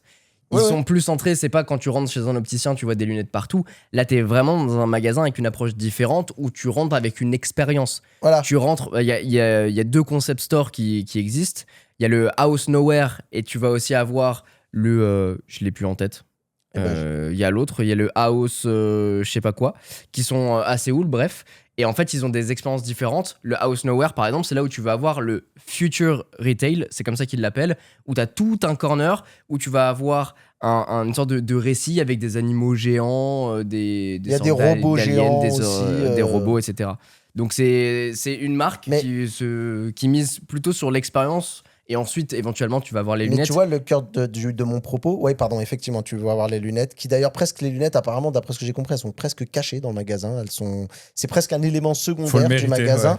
Et en fait, à la fin, c'est ce que je voulais dire, c'est que tu prennes ça plus Dyson ou tu vois ce que tu veux, ou même Apple, ce qu'on a parlé, c'est qu'à la fin, tu as un service qui est rendu en plus une plus-value, tu vois. Ça veut dire soit tu es venu voir une œuvre contemporaine, un art contemporain, toi, tu vois, qui est sensible à ce genre de choses dans le design et tout, bah, ça te pousse à aller à un magasin. Tu Ouais. viens tester un truc Dyson, bah, tu te fais coiffer. C'est cool. Tu vas sur un Apple Store, c'est devenu une place publique, par exemple. C'est marrant parce que je le mettrais pas dans le même récit. Je mettrais éventuellement Apple et Dyson dans une catégorie où effectivement tu vas dans un endroit où tu vas pouvoir découvrir les produits, les tester, les approprier via des personnes qui vont ensuite pouvoir te guider, te faire coiffer par exemple, ou tester Ouais, mais un t'as iPad. les cours, Ou t'as les cours de sessions, soutien, où t'as les ouais. sessions où justement tu vas pouvoir écouter ce qui se passe. Mais à mon sens, t'as une autre catégorie où ça va être plus cette vision, plus média, plus marketing, Ouais, où mais tu vas avoir le Gentle Monster qui va avoir sa porte d'entrée avec les énormes expositions où les gens ils vont beaucoup médiatiser sur les réseaux en disant regardez, il y a l'effet waouh et en plus de ça derrière tu repars avec une paire de lunettes qui est cool, que tu peux associer avec Louis Vuitton par exemple, qui sur leur grande façade, que ce soit aux Champs-Élysées ou même à New York, a déposé des malles géantes pour cacher les chantiers qu'ils sont en train de faire hein, de leur boutique. Alors, aux Champs-Élysées, apparemment, c'est en train de changer. C'est plus forcément une boutique, mais a priori, ça devrait évoluer en... ça devait être un hôtel Louis Vuitton. Peut-être que ça va évoluer en peut-être une boutique, mais aussi une chocolaterie. Ouais, parce que des t'avais choses le comme projet, ça. je sais plus, qu'ils ont récupéré, qui était un peu chelou, où ils voulaient faire café, hôtel, je sais plus quoi. Il y avait Exactement, plusieurs ouais, trucs en même temps. c'est ça. Et Ouais. du coup, il y a eu des informations publiées en juin, justement, qui disaient qu'ils abandonnaient l'hôtel au profit, justement, d'un retail de restauration et d'espace d'expo. Mais justement, je trouve que cet aspect flagship où tu as un magasin qui est caché derrière cette énorme infrastructure, en fait, les gens limite, tu connais pas la marque, tu vas la prendre en photo et partager parce que tu as vu ce truc grandiose. Mais en fait, le truc, il est là. En fait, C'est ça qui est t'as fou. utilisé le terme, c'est en fait, t'as des boutiques comme ça qui vraiment créent l'expérience flagship. Parce que le flagship, Sur la en fait, vitrine, quoi. comment C'est juste une vitrine de. c'est pas juste une vitrine, justement, c'est un porte-étendard, le flagship. C'est vraiment la quintessence de tout ce que va proposer la marque au client pour que ce soit pas juste un client, mais que ce soit quelqu'un qui fasse, comment dire, je veux pas dire partie de la famille parce que c'est un peu un terme qui est galvaudé, mais qui soit reconnu à sa valeur, tu vois, qu'il fasse partie d'un plan d'existence presque. Les boutiques Ouais. flagship, c'est un truc qui est pas là juste j'achète du Louis Vuitton.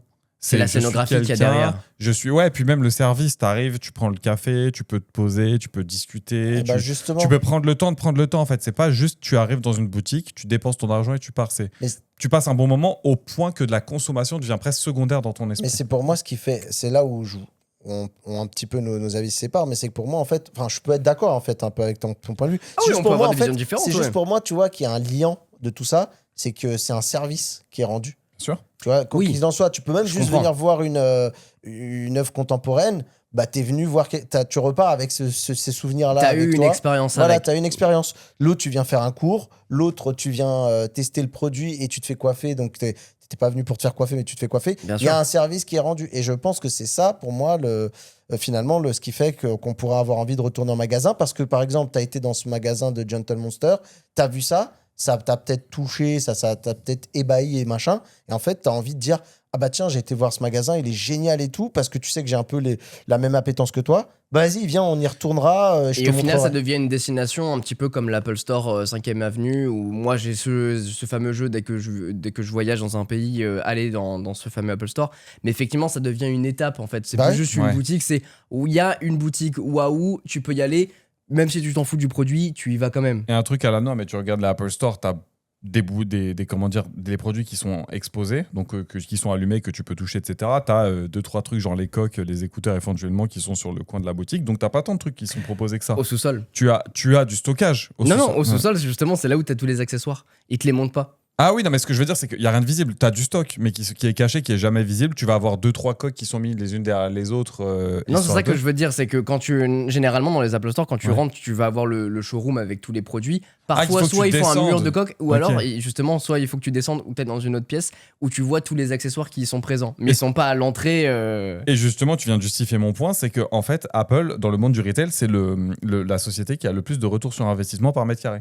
Donc c'est celle qui arrive à gagner le plus d'argent par rapport à l'espace de ses boutiques, en fin de compte. Ok, Ce qui est assez fou. Bah, c'est intéressant. c'est pour ça que pour moi, même toutes les boutiques, parce que tout le monde n'a pas forcément les moyens de Gentle Monster, de Apple, de Dyson, ce qu'on a quand même, on a cité des grosses marques.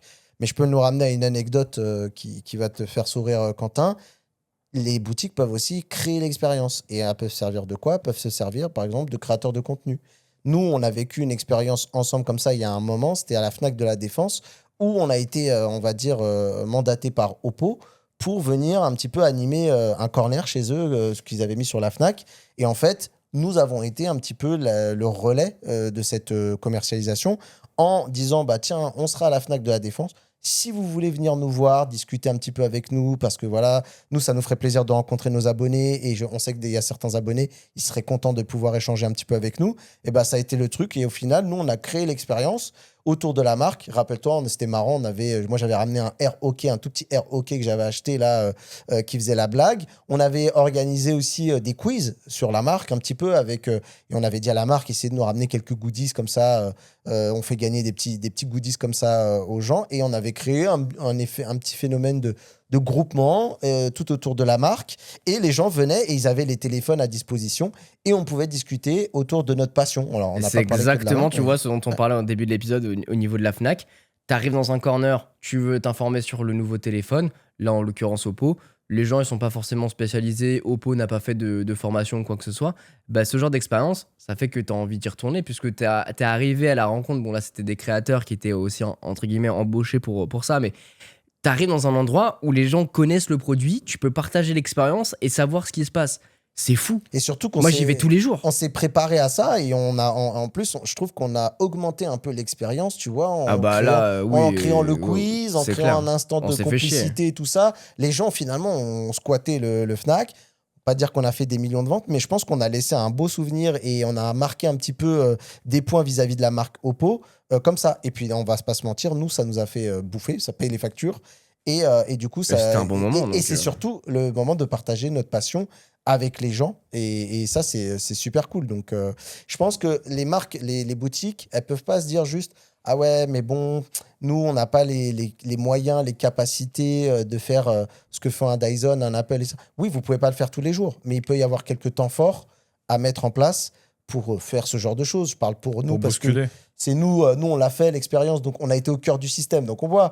Mais ça, c'est pas forcément juste des créateurs de contenu, ça peut être des ambassadeurs, ça peut être Des artistes, voilà, ouais. des passionnés, ça peut être voilà, tout ce genre d'écosystème que tu peux mettre en place pour dynamiser l'expérience. Et en même temps, pour le grandiose, l'expérience, etc., on parle de gros noms là, mais je peux vous parler de Samsung, avec le Samsung 837 à New York, qui est, on peut parler de flagship pour le coup, c'est vraiment un espace consacré aux nouvelles technologies, où justement tu vas pouvoir à la fois t'abreuver d'événements, de culture, etc. Ils avaient fait des écrans gigantesques pour que tu peux en plus voir de l'intérieur, parce que c'est un peu en mode de cathédrale, si je peux l'illustrer comme ça, où c'est très grand plafond et en fait, derrière, c'est vitré. Et du coup, même quand tu es à l'extérieur de la boutique, tu vois cet écran géant. Ouais. Le problème, c'est qu'apparemment, ça a fermé. Donc, La boutique existe plus. la boutique est en train de fermer. En tout cas, c'est bâché, etc. De ce que je lisais des gens qui habitent sur place. Donc, autant la démonstration et l'expérience peut valoir le coup quand c'est bien mené. Est-ce que c'est une fin à tout et ça justifie vraiment le fait que ta boutique va marcher et que l'expérience sera satisfaisante? Non, Je sais pas trop, quoi. je En suis fait, d'accord. je pense que le mot là-dessus, c'est que c'est l'extension de ce que tu veux faire transparaître. C'est-à-dire que, qu'entre guillemets, il y a des cas où, dans certaines boutiques, tu sais que tu viens pour acheter, tu sais que tu viens pour consommer, ou tu sais que c'est presque pas un plaisir, que tu cherches pas l'expérience, que tu cherches. Enfin, je veux dire, tu vas à Carrefour, tu t'en fous de l'expérience, tu t'en fous de quelqu'un qui te conseille sur ta marque de jambon. Bah, Tu veux aller dans le jambon, trouver le truc, trouver du stock qui soit au frais. Et en même temps, il faut avoir le Ouais, bon facilement. parcours. Mais c'est là où je veux dire, c'est que c'est pratique. Pardon, ok. Non, mais c'est très bien, tu as bien résumé le propos. C'est lisible, c'est pratique, tu vas dans n'importe quel carrefour, tu sais où se trouvent les rayons, tu as un déroulement logique, et le magasin, il est conçu pour que peu importe à quel moment tu prends un angle droit, tu te retrouves en face d'une caisse. C'est con, mais c'est le principe. Quand Après- tu vas, je parlais tout à l'heure de Primark, tu t'en fous de l'accompagnement Primark. Le seul moment où tu vas demander à quelqu'un, c'est excusez-moi, il n'y a plus de cette taille-là, vous en avez en stock, tu vois. Après, encore une fois, je pense que malgré tout, il y a un coup à jouer de la part des vendeurs. Je pense qu'un vendeur sympa, humain, sur lequel ça se passe bien, il faut aussi, bien sûr, des clients qui soient à minima sympas et corrects.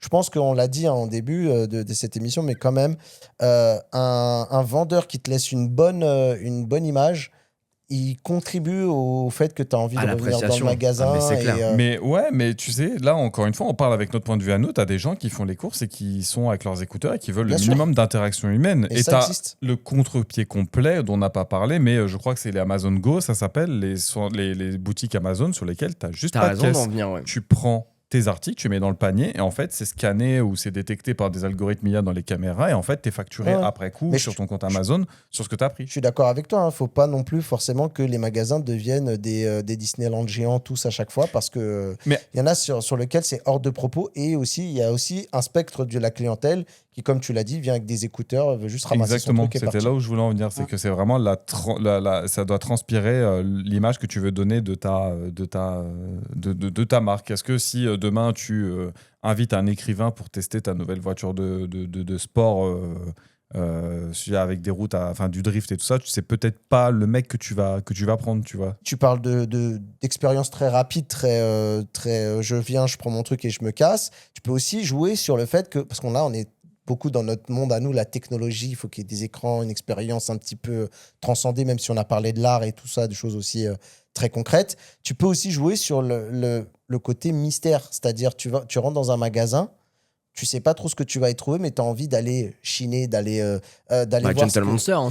Exactement. Bah, tu sais, il y en a une qui s'appelle Tomber du camion à Paris, que j'ai découvert en préparant cet épisode, et qui dit que en fait, l'expérience n'a pas toujours besoin des écrans, qu'en fait, c'est une petite boutique qui vend que des objets qui sont des invendus d'usines désaffectées. Et en fait, je pense qu'à mon avis, tu passes devant, tu peux avoir ce déclic de dire, j'avais rien forcément envie d'acheter, mais j'ai envie d'aller voir ce que propose cette boutique qui a l'air de vendre tout et rien en même temps. C'est très bizarre et tout. Et jouer sur le côté un peu mystérieux de on rentre là-dedans, c'est la caverne d'Ali Baba. Et en fait, tu vas peut-être tu vas repartir avec un petit produit sur lequel tu n'avais pas misé un copec, mais tu te dis, ah ouais, le truc un peu unique, le truc un peu singulier, limite le truc un peu hors du temps, quoi. Je connaissais pas du tout. Bah, Moi non écoute, plus. si Pareil. vous connaissez, n'hésitez pas Tomber à nous du partager, camion à Paris. à nous partager Ouais. ça.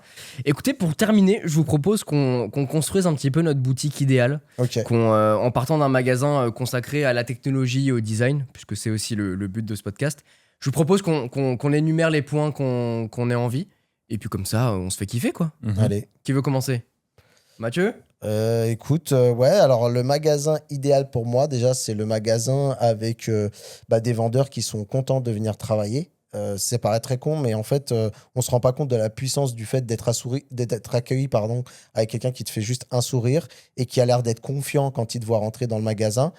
Quelqu'un qui est à l'écoute et du coup avec une expérience qui va à la fois t'accompagner sur des choses très visuelles.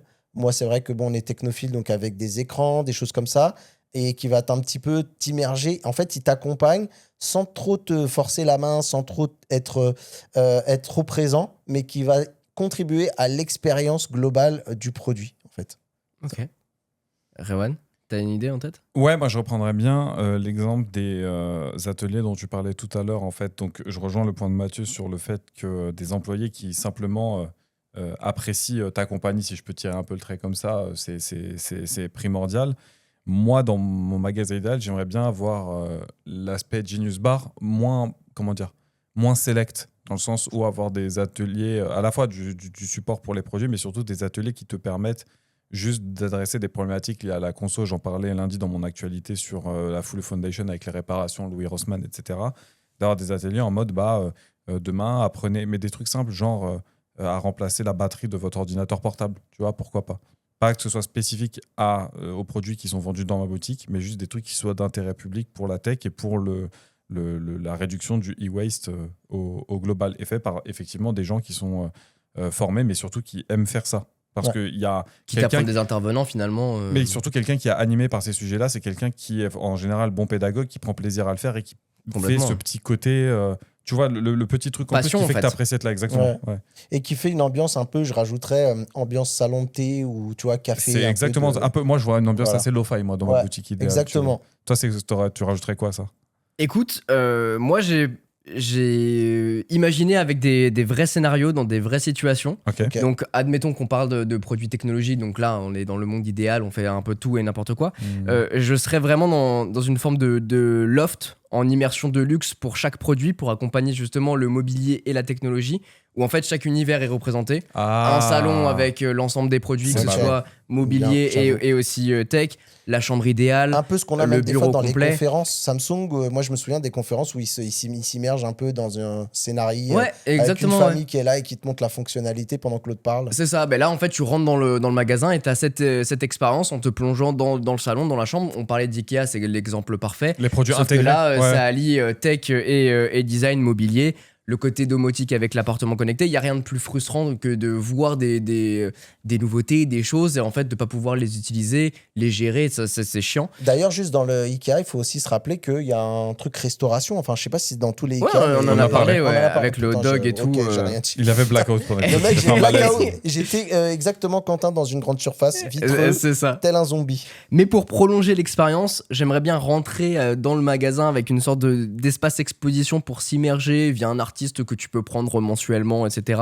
L'expérience justement pour accompagner et accompagner du regard les gens, accompagner via des nouvelles choses. Donc tu peux revenir dans la boutique encore et encore avec ça. Et effectivement, ce côté un petit peu café que j'aime bien, où c'est un lieu où soit tu peux aller voir les produits, découvrir les expériences, mais tu peux aussi te poser pour prendre un petit café, un petit matcha, un petit thé. On est là, on se fait plaisir. Et tu as une zone où justement tu peux, soit il y a des gens qui peuvent aller enregistrer un podcast, il y a des gens qui peuvent intervenir sur scène pour parler de telle ou telle chose, tester un appareil photo, par exemple, c'est avec un photographe, ou assister à une masterclass sur l'installation de telle ou telle chose. Et l'idée, c'est d'avoir envie de revenir en fait dans ce magasin à travers les expériences que tu peux avoir en mélangeant tech, art, etc. mais aussi de par les nouveautés produits qui sont pas influencés par le magasin, quoi. Et je rajouterais vraiment, avec ce côté multi-ambiance que tu dis, pourquoi pas le côté, tu parlais d'artistes, je vais reprêcher pour notre paroisse, mais parce que vraiment, ça a été aussi une très belle expérience pour nous, le côté créateur de contenu. Alors après, je sais que parfois, c'est pas terrible le mélange des genres, mais créateur de contenu qui est là, qui apprécie la marque, tu vois que la marque, elle identifie parce elle apprécie globalement Bien sûr. les produits sans forcément faire une allégeance aux produits, mais de dire, c'est cool parce qu'il y a des gens qui vont vouloir se déplacer pour justement approfondir le côté ultra geek, on va dire, pour contenter les geeks, avec le créateur de contenu sur tel ou tel produit, ou là, tu as le créateur qui peut dire comment lui, il utilise au quotidien tel et tel produit qu'il a avec lui, et montrer des fonctionnalités ainsi intéressantes. Mais Rewan l'a bien résumé, hein, pour moi c'est la passion. Faire oui. intervenir des gens avec passion, c'est comme un bon sourire Oui. chez un vendeur, ça fait toute la différence Et dans une pour rappel, expérience, hein. c'est ce que je te disais, je remartèle le sujet, mais pour dire que nous, ça nous permet de rencontrer aussi notre audience et d'échanger avec eux dans un terrain où tout le monde est cool, c'est un terrain un peu sympa, et nous aussi, on rentre le soir en ayant eu ce sourire de dire, j'ai pu mettre des noms sur des pseudos, des visages, des gens qu'on voit régulièrement, ou des gens de passage. Bon, en tout cas, je pense que le magasin du futur survivra pas uniquement parce qu'il vend des produits, mais plutôt parce qu'il donnera une raison d'entrer, une raison de rester et surtout une raison de revenir. Mais du coup, Voilà. c'est une bonne question, ça, pour terminer. Est-ce que tu penses que les magasins ils sont voués à disparaître, toi, ou pas? Non, En non. tant que tel. En tant que tel, non, parce que il y aura toujours des gens qui ont besoin de tester, de voir, de toucher. Ça, c'est une grosse différence. C'est peut-être la plus grande différence. Je pense que ce Oui. sera même plus des lieux où tu viendras acheter, ce sera des lieux où tu viendras vérifier, tester, expérimenter, ressentir, mais limite pour te conforter dans l'achat que tu vas faire plus tard. Parce qu'on n'en a pas parlé, mais c'est vrai que l'apport de VR avec le Vision Pro ou autre casque pour avoir cette immersion que tu peux avoir chez Porsche, mais qu'on peut imaginer chez Apple pour découvrir un produit directement depuis la maison. Chez Ikea, chez Amazon, qui le même fait, Amazon, très tu as des bien. produits où tu peux les avoir Exactement. augmentés depuis ton phone. Exactement, Je sais mais pas si c'est pas contre-productif ce truc-là. Je suis un peu. Pourtant, c'est moi qui kiffe ça, hein, mais je suis un peu plus mitigé. en sur fait, ce truc-là. ça te permet d'avoir un aperçu. Je sais que par exemple chez Porsche, ils te donnent un aperçu de ta voiture. Ouais. Tu la vois, tu peux voir l'intérieur. Après, la voiture, le produit de la voiture, c'est quand même un produit où t'es quand même obligé de passer presque un peu par la case magasin. Tu l'achètes Je sais peut-être pas que sur un Tesla, coup de tête, je suis d'accord. Oui, je- mais voilà. en même temps, Ikea te permet de visualiser ton meuble dans, Oui. dans l'espace quand tu viens de déménager. Ça, en tout cas, c'est un cas d'usage qui commence à arriver dans de plus en plus de magasins. Oui. Est-ce que ce sera pérenne? Je sais pas, mais en tout cas, ça peut être un futur imaginable là-dedans. Mais effectivement, je suis pas sûr que le magasin physique en ça. Je pense qu'ils se transforment, mais ils vont se disparaissent pas. voilà, ils vont Alors, se moi, transformer. je suis plus mitigé que vous. C'est-à-dire que autant le magasin de grande nécessité, et par exemple, on l'a vu avec des trucs comme le Covid où il faut toujours avec du PQ, ça ne sera jamais, ça n'est pas voué à disparaître. Quoique, avec les services de livraison, on pourrait quand même s'interroger. Je pense à l'inverse. Moi, pour moi, c'est celui-ci qui va disparaître. Moi, j'ai tendance à croire qu'il y a un truc qu'on n'a pas abordé dans cet épisode, mais qui résume un peu globalement pourquoi moi j'aurais la sensation que ça pourrait disparaître. C'est qu'on pourrait ne plus avoir de magasins du tout, mais avoir des magasins type éphémère qui poperaient de temps en temps. Et le magasin, l'Apple Store qui est là constamment, qui bouge pas et tout, je suis pas certain qu'il ne pourrait pas disparaître. Ça veut dire que je suis pas catégorique en disant c'est sûr, mais je serais pas aussi confiant que vous en disant non, ça restera toujours là, parce qu'il y a les loyers qui coûtent cher, il y a quand même des salariés, tout ça. C'est quand même une grosse c'est un truc qui aujourd'hui même C'est qui a des du frais, mal à hein. se justifier avec justement le fait qu'on puisse tout acheter à distance et potentiellement des technologies dont tu as parlé. De par l'expérience, l'aspect communautaire, toutes ces choses-là. Voilà, et on pourrait avoir finalement que des magasins avec des espèces d'expériences grandioses comme on vient de balancer pendant tout l'épisode, mais qui seraient là, genre de manière éphémère, comme on a pu le voir déjà avec des marques comme OnePlus qui faisaient ça, ce genre de choses. Et je sais que c'est un peu un truc qui est un peu le vent en poupe. Mais t'imagines te balader dans la rue avec aucun magasin? C'est triste, quand même. Je suis d'accord avec toi, mais j'ai l'impression que de moins en moins les gens se baladent dans la rue. Ouais, mais C'est un peu ça mon problème. attention, on C'est-à-dire, va les pas gens, sur ils les vont- Champs-Élysées. Les gens, ils vont au travail, mais les gens, je trouve que le s'isolent week-end, de plus en plus. les gens sortent en vacances, en déplacement quand même. Je vois ce que tu veux dire, Mathieu. En fait, moi, je pense que ce serait les hypermarchés. En fait, l'hyperconvergence de tout au même endroit qui serait voué à disparaître. Pourquoi ? Parce que les gens qui vont en hypermarché, c'est des gens qui veulent tout récupérer au même endroit en le plus vite, le Oui, c'est minimum le de temps Amazon possible. sur place, quoi. C'est ça. Donc en fait, la transition naturelle, ce serait de même plus se déplacer et d'avoir ça qui arrive directement chez toi, ou au contraire de faire des drives. Donc dans ce cas, tu auras juste des gros entrepôts, tu arrives, tu récupères et tu te casses. Mais pour moi, ça a dissocié plutôt des petits trucs de quartier, des petites ambiances, des petits primeurs, des petits Et cavistes, pourtant, des c'est petits eux qui se fromagers. plaignent de crever, quoi. Mais à raison, à cause des hypermarchés. Mais pour Ouais. moi, c'est deux ambiances qui sont différentes. C'est-à-dire qu'aujourd'hui, ce qui tue les boulangeries, c'est les chaînes de boulangeries industrielles qui ouvrent juste à côté de ton hypermarché. Et Du qui coup, quand tu sont sors, tu as moins tous sur le même chères et tout, trajet, machin. etc. Et en fait, pour moi, il y a à dissocier la consommation, régulière, etc., de le fait d'apprécier les choses qui sont transmises. Alors, on parle d'expérience, mais expérience au global. C'est-à-dire, moi, si je pouvais aller un peu plus loin, mais avoir une bonne baguette, j'irais prendre ma bonne baguette plutôt que d'acheter du pain industriel, tu vois. Bah, je le fais avec les jeux de société. Voilà, par Au exemple. lieu de commander, je préfère aller chez Ah, la mon ludothèque, petit gars du ouais, coin qui est spécialisé là-dedans. Et même si je le paye un peu plus cher et j'en ai conscience, je préfère le faire. Alors Ouais. que quand je vais dans un Smith ou dans un truc comme ça, je suis dans la boutique, je regarde sur Amazon le prix, je compare en disant ouh là là, je vais pas me faire enfler, là, Bien je vais sûr, l'avoir en promo bien sur sûr, je suis Amazon. d'accord, je suis J'ai d'accord. peur que vous soyez une niche, mais c'est pour ça que peut-être on peut demander aux gens dans les commentaires de venir me dire si vous pensez que j'ai raison, que Quentin fait partie d'un espèce d'espèce en voie de disparition qui va acheter son jeu de plateau. J'ai l'impression que je suis une espèce en voie de disparition sur toutes les catégories. Eh ben, Je suis pas forcément Il est en d'accord. train de Je ne sais pas. C'est bien quand on a la mais- possibilité de le faire, quoi. Faut pas non plus tout tirer vers le bas Mais et tout aller dans le pratique parce qu'en fait, à petit feu, tout le monde le fait, on se met à sacrifier des choses. Mais je veux pas vous mentir, je veux pas être catégorique et j'espère de tout cœur avoir bien tort. Bah, partagez-nous tout ça. N'hésitez pas à nous mettre des petites 5 étoiles si jamais cet épisode vous plaît et abonnez-vous au podcast, que ce soit sur vos plateformes préférées, sur YouTube, Spotify, Apple Music évidemment. Nous on se retrouve très vite pour un prochain épisode parce que Bubble, c'est 2 fois par semaine. Allez, à très vite. Ciao, ciao. Ciao.